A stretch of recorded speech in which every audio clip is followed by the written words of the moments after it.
एक बड़े से जंगल में पुष्पराज नाम का एक बड़ा स्मगलर हुआ करता था। उसके पास बहुत से लोग काम करते थे। वो लाल चंदन के पेड़ों को काटता था। उन्हें उसके पास मौजूद हाथी उठाकर ले जाते थे और उसके आदमी लॉरियों में लाल चंदन को चढ़ाते थे। वहाँ से लॉरी निकलते थे।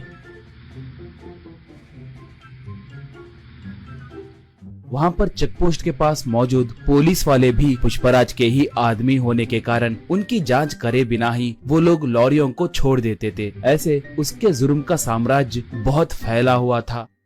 उसके पास गंगा नाम की एक हाथी थी। पुष्पराज को गंगा बहुत पसंद थी। उसे अच्छा खाना खिलाते हुए उसका बहुत ख्याल रखता था। वो भी पुष्पराज को अपने ऊपर बिठाकर घूमते रहती थी।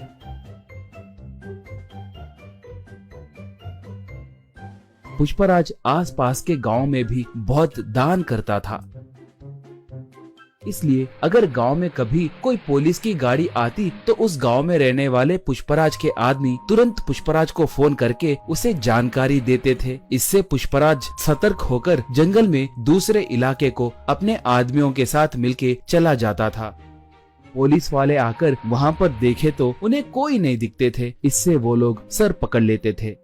एक बार उस इलाके को एक नया एसपी आया। उसका नाम शेखावत था। वो बहुत बड़ा रिश्वतखोर और भ्रष्ट ऑफिसर था। वो बहुत बड़ा क्रूर और मूर्ख आदमी था। वो जैसे तैसे पुष्पराज को पकड़ने के लिए देख रहा था। एक बार गलती से गंगा एक घाटी में गिर गई, मगर वो पूरी तरह से घाटी में गिरे बिना नीचे एक बड़े से पत्थर के बीच में फंस गई थी। वो हाथी उसे बचाने के लिए चिंगाड़ने लगी। उसके चिंगाड़ को सुनकर पुष्पराज और उसके आदमी वहां पर आए। वो लोग गंगा को देखकर उसे कैसे बचाना है कहकर सोचने लगे। पुष्पराज तब, अरे इसे बचाने के लिए हमारी ताकत बस नहीं होगी। इसके लिए एक जेसीबी को लाना होगा। वो अब कहाँ पर होगा? उसे अब तुरंत लेकर आइए, कहा। एक तब, पुष्पा भाई, उस जेसीबी के मालिक का घर पुलिस स्टेशन के बिल्कुल बगल में ही है। हम अब उसके लिए गए तो बहुत खतरा होगा। पुलिस वाले हमें पकड़ सकते हैं। हम अब गंगा को छोड़ दिए तो ही अच्छा रहेगा। हमें वहाँ पर जाने के लिए हिम्मत नहीं है भाई, कहा। पुष्पराज उसे एक खींच के मारकर, गंगा के लिए मैं चाहे जितना भी दूर जा सकता हूँ। आप नहीं गए तो मैं ही जाकर उस जेसीबी को लाऊंगा। इसके अंदर आप लोग रस्सियों को तैयार करके रखना, कहा। ऐसे वो बाइक को लेकर गांव में आया। उस जेसीबी वाले से पूछकर जेसीबी को लेकर निकला।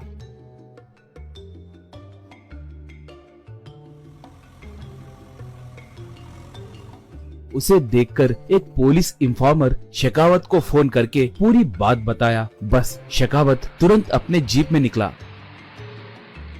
पुष्पराज पहाड़ के पास पहुंचकर जेसीबी को रस्सियां बांधकर उनसे गंगा को ऊपर खींचकर उसे बचाया। गंगा ऊपर आकर खुशी से चिंगाड़ने लगी। पुष्पराज को अपने सूंड से आशीर्वाद दी। इतने में शेखावत वहां पर आकर बंदूक से पुष्पराज पे निशाना साधा।